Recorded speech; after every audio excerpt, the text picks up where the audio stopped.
All right, 2 more lessons, people, and then this unit is actually done, believe it or not. So today's lesson is going to kind of start the analysis of linear regression. To be honest, this stuff today is really not my favorite to teach just because it's kind of boring, and because it's very definitional. So all of the stuff we're going to be looking at is really just, hey, can you remember a definition? Can you apply it when you need to do that? So let's go ahead and kind of recap a little bit, and then we'll get started. So last lesson and the lesson before that, you guys saw how to create a least squares regression line or a regression line of best fit, all the same thing. And then you started looking at the concept of a residual, which is how far away a point actually is from where it should be on the line, if the line was doing a good job of predicting where the point should be. So today we're going to basically get a couple of things that are going to help us decide whether or not a linear model is good. So I'm going to draw a quick kind of sketch for you to show you what I mean. And you do not need to draw this, just kind of have the idea. So for example, if I have a scatter plot that looks like this and my regression line is here, I might ask myself, okay, well, how linear is this data? How good of a job does this line do of telling me where these points are on the scatter plot? So you might have a situation like this, where all of your points are pretty stinking linear, they're pretty close together, and you know what? That regression equation does a pretty good job of telling you where a predicted y would be from an x value. Or you might have data that's more kind of like this, and here's your line, but it doesn't really do that great of a job of predicting data. Like, listen, it does the best it can do. It's minimizing the square of those residuals as best it can, but maybe the scatter plot is just way more spread out and less linear than we would want. That's not what I want, Microsoft Workspace. So we're going to look at 2 things today that are going to help us decide if a model is linear or not, and more specifically, if the linear regression line does a good job of modeling the data or not. And so basically we're going to talk about 2 values that are called r squared, which is exactly what it sounds like, and s. So we're going to start with s first, and s is standard deviation. Okay, that's a very intense T. So standard, so it's standard deviation of the residuals. So it's basically, what we're doing here is we're taking all of the residuals, finding out how big all of the residuals are, and we're calculating the standard deviation of all those residuals. This is sort of a weird thing. You would think it would actually be more, I don't know, more relevant to find the average of the residuals, except for one little problem. So let's say I was looking at a bunch of points on a scatter plot and I found all of their residuals. Well, if this model is a good model, then some of those residuals are going to be positive and some of them are going to be negative. And in fact, it should be split pretty much half and half. So if I were to try to find the average size of a residual, what should you get? That's right, children, you should get 0, because you want about half of your points to be above the line and about half of your points to be below the line. And so since that's the case, your average would actually be 0, and that's not really going to tell you much of anything. But what I am interested to know, zoom in a little bit, it's probably going to mess up my life. Not too much. What I am interested to know is how big are these residuals? Like, are they huge? Are we talking like I have a garbagey model and every single point is like really far away from the line? Or are these residuals pretty small? for example, going back up to our kind of nice model, if you notice these guys, almost all of these points are pretty close to that line. So I am interested in a typical size of a residual, but if I try to find the average, that's not going to help me. So instead what we do is oh good Lord, what happened to the word standard? We're going to try that again. So instead what we do is we're going to find the standard deviation of the residual instead of the mean. And what the standard deviation is going to tell us is it's going to tell us approximately how far away are most of the residuals from the mean. Well, if the mean's 0, this is telling us basically how far are most of these residuals from 0. In other words, this S value is going to tell us give us a pretty good idea of, hey, how big are these residuals? Are they ginormous? Are all of these points really, really far from the line? Or are they pretty small? And so we interpret S basically kind of how we just talked about. It's a typical size of any given residual. So how to interpret S in context? S is the approximate size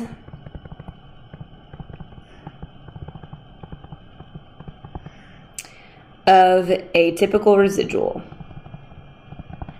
So in other words, it's basically, how far on average are the points away from the line? How far on average are the Y values away from their predicted Y hats? So if I want sort of a fill-in-the-blank sentence, which I have for slope and I have for y-intercept, I also have sort of a fill-in-the-blank sentence for S, for standard deviation of the residuals. And so what I would say is the observed Y values, and of course Y values is going to be in context. Uh-oh, my kid's going to start crying any second. Hang in there, kid. Actually, I don't want R. Let's say, instead, let's go. Observed Y values typically vary from predicted Y values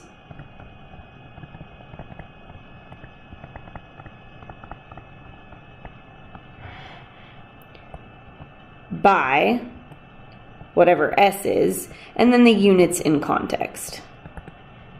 Okay? So again, this is sort of a fill in the blank. We'll make these orange, because why not? So observed Y values typically vary from predicted Y values by whatever S is. So if S is 25, then by 25, and then units. So we want to put that in context. So make sure we put this in context. Okay, so let's actually look at this. Let's actually look at this sort of in context of the data from the last lesson. So at the end of the last lesson, you guys were supposed to do an activity. I don't know why I called it an activity. It's really just a worksheet. So you guys did a worksheet. Hope you had fun. And in that activity, you were relating foot size to height. And so for that particular activity, we have S is equal to 1.09. And so you may or may not remember, but the activity was talking about heights and foot size in inches. And so we're just going to put this in context using inches and height and foot size. So in that problem, you may or may not remember, but height was actually the Y variable. And so we're going to use that and kind of fill in the blank. So I'm literally going to rewrite my sentence. So observed, and then instead of Y values, I'm just going to say what the Y values were in context. So I'm going to say observed heights, because that's what we were talking about for the Y, typically vary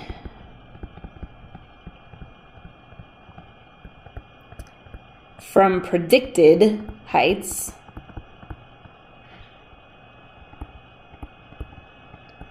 by about 1.09, because that's what S is, inches. Okay? So when you're asked to interpret S, they almost always give you S, not almost always, they will always give you S. If you are talking about interpreting S, they will have given it to you. You do not have to solve for that by yourself. So they're going to give you S and then ask you to interpret it. This is how you do that. So now kind of take a step back for a second and let's think about what this is saying, because it's actually, it might sound sort of weird, and hopefully the whole what S actually is kind of makes sense. But if that doesn't make sense, hopefully we can understand this statement. So it's saying observed heights typically vary from predicted heights by 1.09 inches. Or in other words, we're talking about y and y hat. Y is the actual point itself, and y hat is talking about the line. And so what I'm asking is, okay, how good of a job is my line doing of predicting where those points are going to be? Well, one thing that might help me do that is how far off is the line? How far off are my predictions from what they should be? Well, according to this, they're about an inch off. And so let's talk about that in terms of heights. If I'm trying to predict height and I make a prediction but am about 1 inch off, is that good or bad? I'd say that's pretty stinking good, actually. You're about an inch off. You can get about an inch close to what the actual height would be. That's pretty good. And so that is how standard deviation of residuals work. It tells us about how far off is our model from actuality, from reality. And so in this case, it's about 1 inch off. That's no big deal. Now, if the height was 10 inches off, okay, that's pretty bad. You know, I'm trying to use foot length to predict height. If I'm 10 inches off, that's pretty inaccurate. So this is how S, the standard deviation of our residuals, can tell us how good of a job our regression line is doing at predicting height. Okay? So that's what S is. We are now going to move on to R squared. And I know what you're thinking, guys. I know. I totally know what you're thinking. You are thinking R squared. Is that like R, like correlation R, but just squared? I'm sure that's what you're thinking, certain. And you know what? You're absolutely right. It is literally R, which is correlation squared. Okay. So this has a fancy name. It is called the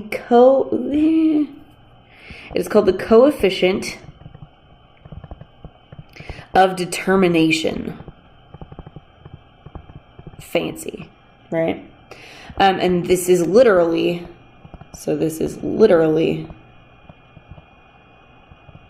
correlation, which is R squared. Like, that is literally what it is. So whatever R is, if you square it, that is R squared. Okay? Now, I'm going to write down the definition, and then we'll talk about why this definition is kind of cool, and then we're going to sort of scratch our heads because this definition is ultimately a little confusing. To me, S, standard deviation of residuals, makes a little more sense in context than R squared does. So let's do this. So the way I would interpret R squared goes like this. R squared percent of the variation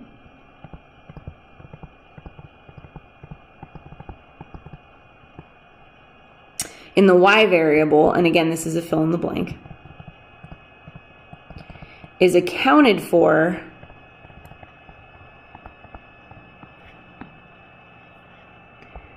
by the linear model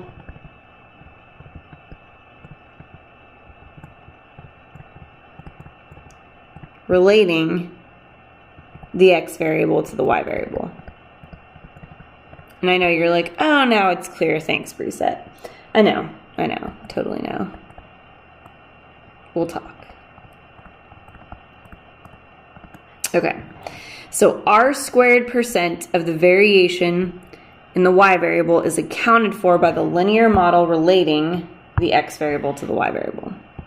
Okay, so once again, you're going to fill some of this in context. And I know you're thinking, Brissette, I have no idea what that's saying. That's cool, got you. I'm going to attempt to make it a little less weird, but ultimately this definition's pretty weird, so go with me here. R percent of the variation, so R percent will be given to you again.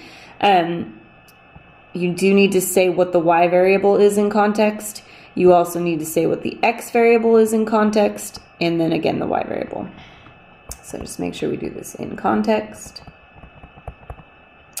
And here is what this is saying, and here's what it's not saying.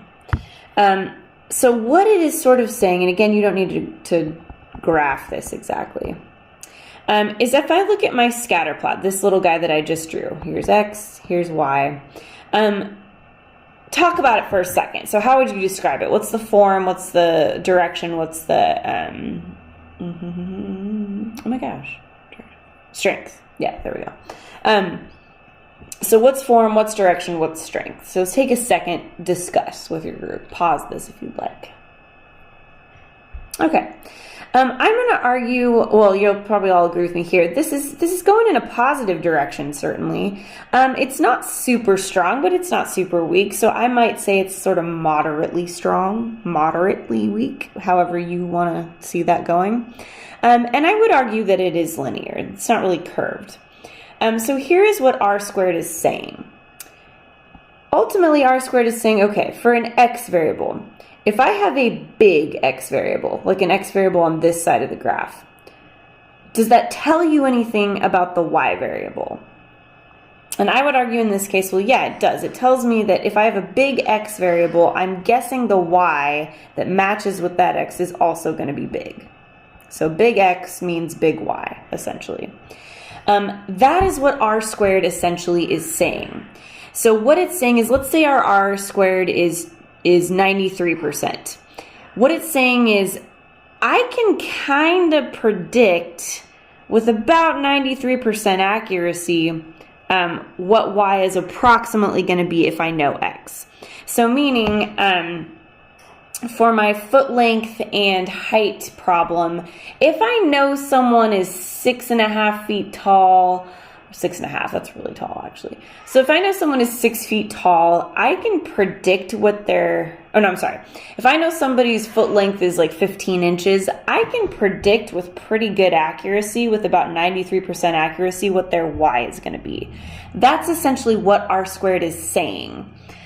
Now, it doesn't say that in English. It says R% of the variation in Y is accounted for by the linear model relating the X variable to the Y variable. But in English, what it's kind of saying is, if I know X, I can predict Y with about this much accuracy.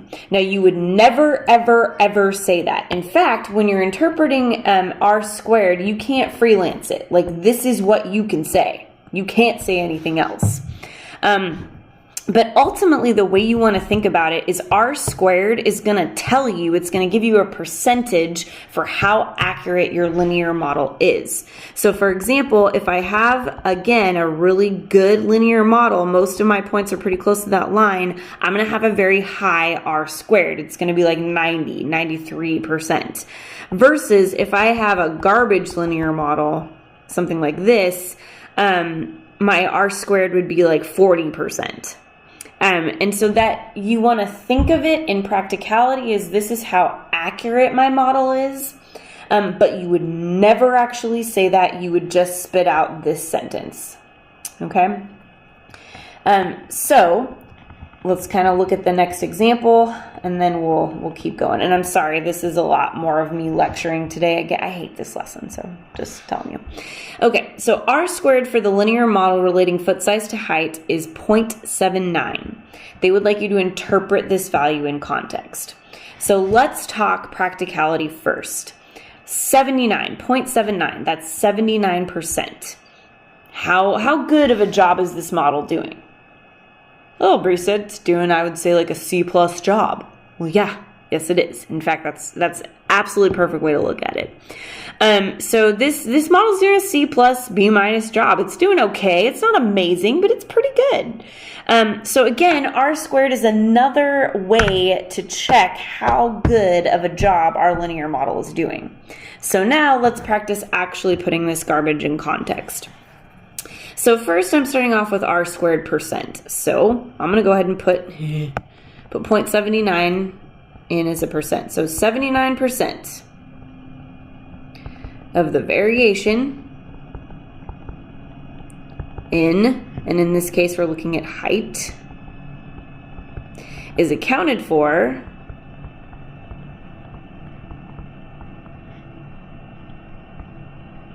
by the linear model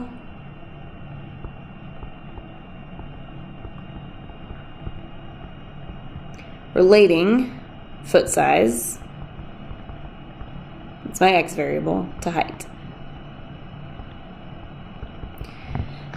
If that sentence makes sense to you, awesome. If it doesn't, sorry. But that is the sentence you're using, but in your head, you're thinking, okay, the linear model is about 79% accurate. Okay? So, Gary Marquette, go away. Okay. So 79% of the variation in height is accounted for by the linear model relating foot size to height. That's it. Okay? So we have r squared, that's going to tell us about, hey, how accurate is our model? And we also have s, which is how big is a typical residual? How far away, how far off is our model on average? So those two things, s and r squared, give us a good idea of how well our linear model is doing, okay? So then now we get to, okay, overall, how do we assess linear models? What do you need to do? So I want you guys to capitalize these again. So I'd like you guys to kind of discuss and then kind of write answers to questions 1 and 2, which is kind of putting this all together. So, all right, let's say I do create a least squares regression line to predict the data. What values of r squared would tell you the regression line accurately predicts the y variable? And 2, if your linear model is, I don't know why that's all capitalized, but evidently I'm emphasizing is. If your linear model is an accurate predictor of y values, would you want your s to be large or small? Go ahead and explain. So pause this, write answers for it. We'll check it in a second. I'll pause mine as well, and then we will move on. Okay, so let's check our answers here. So you can go ahead and read them. I'll read them to you as well. So what values of r squared would tell you the regression line accurately predicts the model? Or regression line actually accurately predicts the y variable.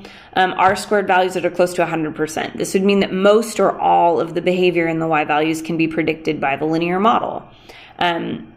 So hopefully we got close to 100%. I have a little bit of an explanation. I have that there so that we kind of get in the habit of writing explanations. So on the AP test, you are never, like ever, allowed to just put an answer. You've got to do something to justify that answer. So either if it's sort of a mathy question, you're going to show your work, or you're going to write an explanation. So there will never, ever be an instance where you are answering an FRQ and they ask you a question and you just say 100% and then stop writing. No. They need an explanation. So kind of keep that in mind. Even if they don't say explain, show work, do something, okay? And then question 2, if your linear model is an accurate predictor of y values, would you want s to be small or large? You'd want it to be small, because if s is small, oh good Lord, what happened to this? That tells us that most residuals are small, meaning, got the ing, meaning most y values are close to their predicted y values, okay? So conceptually, as long as we got 100% for question 1 and small for question 2, you are doing good, you've got the idea. So let's move on to the last part of this. It's a little smaller, there we go. Which is computer output. So you're going to see this computer output a lot from here on out, definitely for this unit, and then not again until actually next semester, but we use it a ton next semester. So basically, kids, in real life, we never actually do stats by hand. We either have a calculator do it, or in the real, like, working world, we have computers do stats for us. And so a lot of what people are required to do is to interpret computer output. And so we are going to look at a typical computer output from a real actual program. This is called Minitab.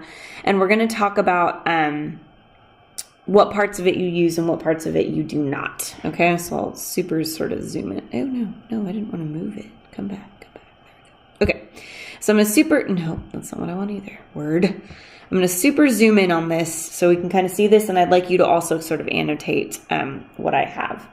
So I guess I should actually read the problem.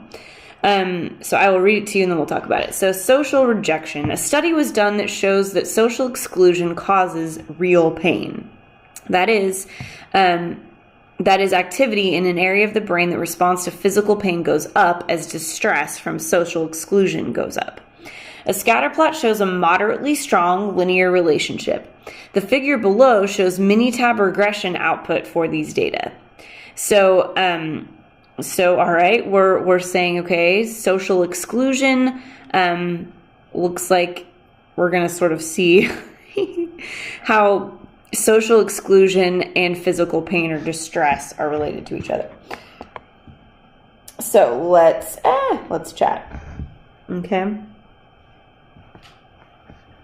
So it says brain versus distress. So this computer output is going to show a lot of stuff that we actually do not need for now. Now we will eventually use everything on this table, but almost everything on this table, but for now let's cross out the stuff we don't need because this is terrifying. So right here where it says SE coefficient T and P, we are eventually going to be using that, but not right now. We're not. Okay, so you can go ahead and cross those out. By the way, every single regression output is going to give you something like that. You are never going to, well, not never. You're not going to use those for now. Okay. Next, on the bottom, it should say R-sq. The first R squared, you have two R squareds actually. You have R squared and then you have R squared adjusted. We never use R squared adjusted either, so you go ahead and cross that out. And you will never use R squared adjusted. When they want R squared, they just want R squared. So let's talk about the rest of the stuff that is left because actually a lot of this is pretty useful. So let's talk about the obvious ones at the bottom. So we have S and we have R sq. Well, R sq is R squared. It's the R squared that you just interpreted. Any guesses as to what S is? That's right, kids. It's S. It's the standard deviation of the residuals. So when they're asking you for S, standard deviation residuals, it is this number here. Now, they're gonna often ask you for slope. S does not mean slope. Turn to your neighbor and tell them which letter in AP Statistics represents slope.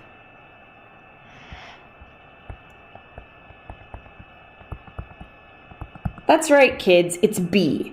So when they ask you for slope, do not give them the value that is next to the letter S. That's standard deviation of the residuals. That is not slope.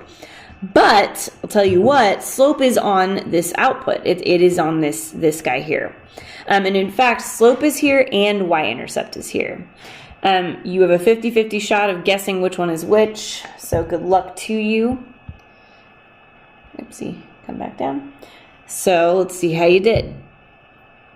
The top guy, the thing underneath coefficient where it says constant, that actually is your y-intercept, and the bottom number is always slope. So how I remember it is B is on the bottom, slope is on the bottom, B is on the bottom, okay? So I have slope, I have y-intercept, sweet. So what are you going to be asked to do? Well, you're often going to be asked to actually write the linear regression, nope. Want that.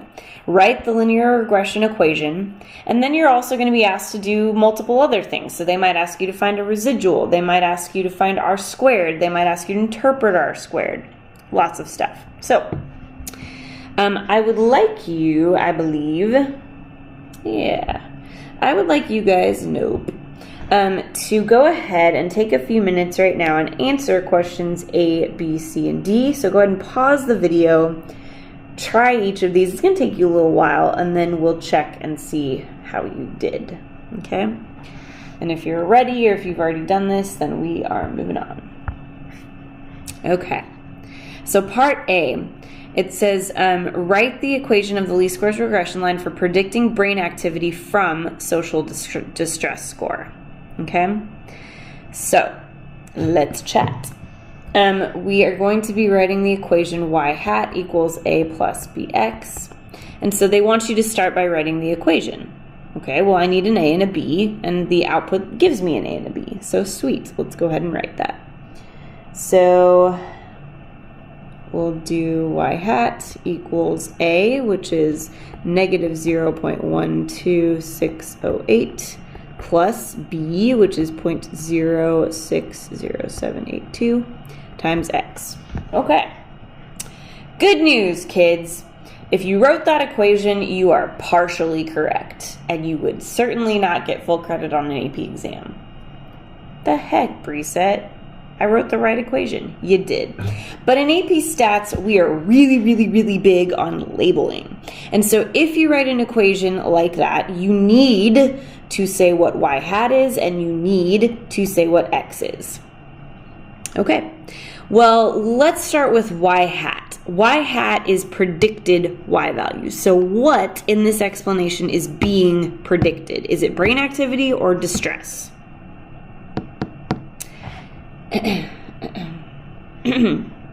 That's right, kids, it's brain activity. So y hat would be predicted brain activity. Do you have to write the word predicted? Oh, yes. Oh, yes. So predicted brain activity would be y hat, which means the other variable is going to be the distress score. And in fact, another way to tell is whatever this word is, this will be your x variable. So if that word is distress score, then that's going to be your x variable. If it had said brain activity, that would have been your x variable. Now that you have defined x and y hat, now this is a perfectly full credit acceptable answer, okay? However, that's not everything they wanted you to do for the question. So next, it said they wanted you to use the equation to predict brain activity for a social distress score of 2. So next, you would need to go ahead and plug in 2 where distress goes, and distress should go in the x. 72 times 2. And so we should get a predicted y hat of negative 0.004496. Okay. So I now have completely answered this question. That is a perfectly full credit answer. Okay. Moving on. This is a weird question. What percent of the variation in brain activity is accounted for by the straight line relationship with social distress score? The heck is this, Preset? Percent of the variation accounted for. Anytime you see that language, what should that remind you of? That's right, kids. R squared. So what is R squared? That's what they want to know. Well, it tells you. It's 77.1%. And I got that from right here. Okay? So any kind of question like this, anytime you see, hey, what percent of the variation accounted for, any of that language, that's giveaway R squared. Okay? All right. Use the information in the figure to find the correlation, just straight up R, between social distress score and brain activity. How do you know if the sign of R is positive or negative? Okay. Well, we'll tell you what you do and I'll tell you what you don't do. So we'll check and see how you did. I know this is sort of a stupid thing to say, but would you agree that R is the square root of R squared? Good, because it is. So I'm going to take, to find R, I'm going to take the square root of R squared, but be careful. R squared is 77.1%, and if I put 77.1 underneath that square root, I'm going to get a wrong answer. So if you did that, you got the wrong answer. Sorry. Instead, what should I put there? Well, yeah, percent is a decimal, so I'm actually going to change that to 0.771. And now I should get the correct answer for R, which should be 0.88. So my correlation is 0.88. But wait, there's more. Correlation can be positive and it also can be negative. So in this particular case, how do I know if my R is positive or negative? I don't have any data. I don't have the graph. I don't have the line. I mean, I have the equation, but I don't actually see any lines. So how could you possibly know if R squared is, or if R, is negative or positive? If the correlation, if the relationship or the direction is negative or positive? Well, you got to look at one piece of your equation. Which piece? Slope. Check out your slope in this case. Is your slope positive or negative? It's positive. If your slope is positive, what does that tell you about the points in the scatter plot? They have a positive direction. So if your slope of your regression line is positive, that tells you your direction is positive, which means your correlation is positive. So how do you know if the sign of R is positive or negative? R, the correlation, will be the same sign as the slope every time. Okay? All right, and then finally, interpret the value of S in this setting. I kind of like this one because it's funsies. Or not, oh no, this is not the other one. Never mind. There's a better question that also has to do with distress, and it's the interpretation of, I think it's R squared, is actually kind of comical. But anyway. So here, I'm just sort of filling in the blanks of my sentence frame, if you will. So I'm going to say observed pain scores typically vary